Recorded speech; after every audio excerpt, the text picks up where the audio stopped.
నమస్కారం అండి.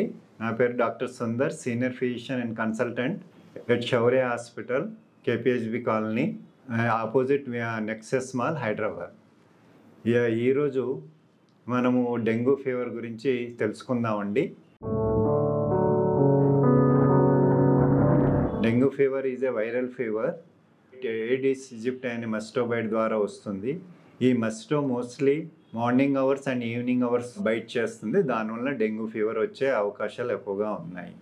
దీని లక్షణాలు సడన్గా హై గ్రేడ్ ఫీవర్ రావటము, విపరీతమైన తలనొప్పి రావటము, ఒళ్ళనొప్పులు రావటము, దాంతోపాటు జాయింట్ పెయిన్స్, కొంతమంది పేషెంట్స్లలో ర్యాషెస్ రావటం జరుగుతూ ఉంటుంది. సివియర్గా ఉన్న కొంతమందికి సివియరిటీ పెరిగినప్పుడు దాంట్లో విపరీతమైన వామిటింగ్స్, కడుపు నొప్పి రావటము, బ్లీడింగ్ అయ్యే అవకాశాలు ఉంటాయి. బ్లీడింగ్ అంటే గమ్స్లోంచి రావటము, ముక్కులోంచి రావటము, వామిటింగ్ చేసుకున్నప్పుడు వామిటింగ్స్లో రక్తం రావటము, మోషన్స్కి వెళ్ళినప్పుడు రక్తం వచ్చే అవకాశాలు ఎక్కువగా ఉంటాయి. ఈ డెంగ్యూ ఫీవర్ని నిర్ధారించడానికి డెంగ్యూ ఫీవర్లో NS1 అనే యాంటీజెన్ ఇనిషియల్గా పాజిటివ్ వస్తుంది. దాని తర్వాత ఫస్ట్ వీక్లో సెరలాజికల్ టెస్ట్ ద్వారా IgM యాంటీబాడీస్ పాజిటివ్ వస్తుంది. సెకండ్ వీక్స్ తర్వాత IgG యాంటీబాడీస్ పాజిటివ్ వస్తుందండి. డెంగ్యూ ఫీవర్ ట్రీట్మెంట్కి వస్తే దీనికి స్పెసిఫిక్ ట్రీట్మెంట్ అంటూ ఏం లేదు. లైక్ మలేరియాకి ట్రీట్మెంట్ స్పెసిఫిక్గా ఉంటుంది, టీబీకి ఉన్నట్లు, టైఫాయిడ్కి ఉన్నట్లు దీంట్లో స్పెసిఫిక్ ట్రీట్మెంట్ అంటూ డెంగ్యూ ఫీవర్లో లేదు.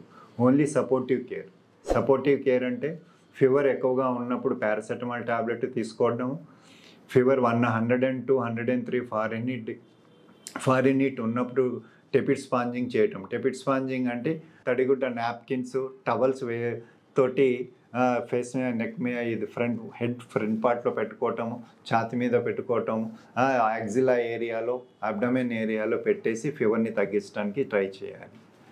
ఈ ఫీవర్లో డీహైడ్రేషన్ అనేది ఎక్కువగా ఉంటుంది, నీరసం అనేది ఎక్కువగా వస్తుంది. అందుకోసం ఓరల్ ఫ్లూయిడ్స్ ఎక్కువగా తీసుకోవాలి. ఓరల్ ఫ్లూయిడ్స్లో ఎక్కువగా వాటర్ తీసుకోవటము, కోకోనట్ వాటర్ వాడటము, బటర్ మిల్క్ తీసుకోవటము, సూప్స్ లాంటివి తీసుకోవటము, అలాంటివి తీసుకోవాలి.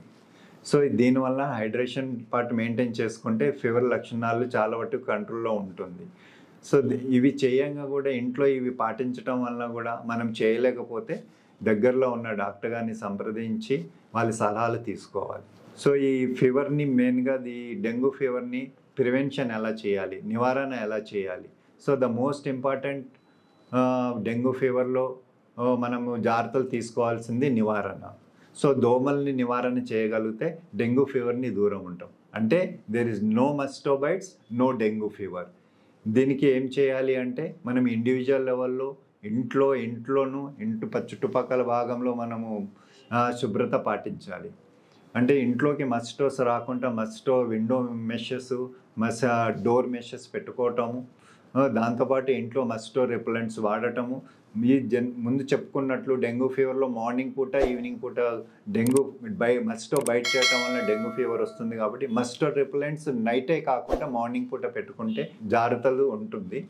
సో ఇంట్లో నీళ్లు నిల్వ లేకుండా చూసుకోవాలి. అంటే ఇప్పుడు ఇంట్లో మనము యుటిలిటీ ఏరియాలో మనం ఎప్పుడైతే బట్టలు చేయటము, గిన్నెలు తోముతాము, అక్కడ వాటర్ నిల్వ లేకుండా చూసుకోవాలి. అంటే అందులో వాటర్ స్టోరేజ్ చేస్తున్నప్పుడు బకెట్లో కానీ డ్రమ్స్లో కానీ వాటర్ స్టోరేజ్ చేసినప్పుడు దాన్ని ఓపెన్గా కాకుండా లిడ్స్ తోటి కవర్ చేసుకోవాలి. దానివల్ల మస్టో బ్రీడింగ్ అవ్వకుండా నివారించుకోవచ్చు. అలాగే కొంతమంది ఫ్లవర్ పాట్స్ యూజ్ చేస్తారు. ఫ్లవర్ పాట్స్లో నీళ్ళు నిల్వ లేకుండా చూసుకోవాలి. దీంతోపాటు కొన్ని ఓల్డ్ టైర్స్ కానీ ఓల్డ్ బాటిల్స్లో కానీ అలా ఉంచకుండా చూసుకోవాలి. దాంట్లో నీళ్ళు వెళ్తే మస్కిటోస్ అక్కడ ఎక్కువగా బ్రీడ్ అయ్యే అవకాశం ఉంటుంది. దానివల్ల డెంగ్యూ ఫీవర్ స్ప్రెడ్ అయ్యే అవకాశం ఎక్కువగా ఉంటుంది. ఇంటి బయట భాగంలో కూడా నీళ్ళు నిల్వ లేకుండా చూసుకోవాలి. కమ్యూనిటీ లెవెల్స్లో కమ్యూనిటీ మున్సిపాలిటీ వాళ్ళు ఫాగింగ్ చేయడం వలన కూడా దోమలు నివారించుకోవచ్చు. ఎప్పుడైతే ఇండివిజువల్ లెవెల్ మనము బయటికి వెళ్తామో నార్మల్ డ్రెస్సెస్ కాకుండా లాంగ్ స్లీవ్స్, ప్యాంట్స్ వేసుకొని, సాక్స్ వేసుకొని వెళ్తే ట్రావెల్లో మస్టో బైట్ నుంచి ప్రివెన్షన్ చేసుకొని డెంగ్యూ ఫీవర్ రాకుండా మనం జాగ్రత్త పడవచ్చండి. Thank you.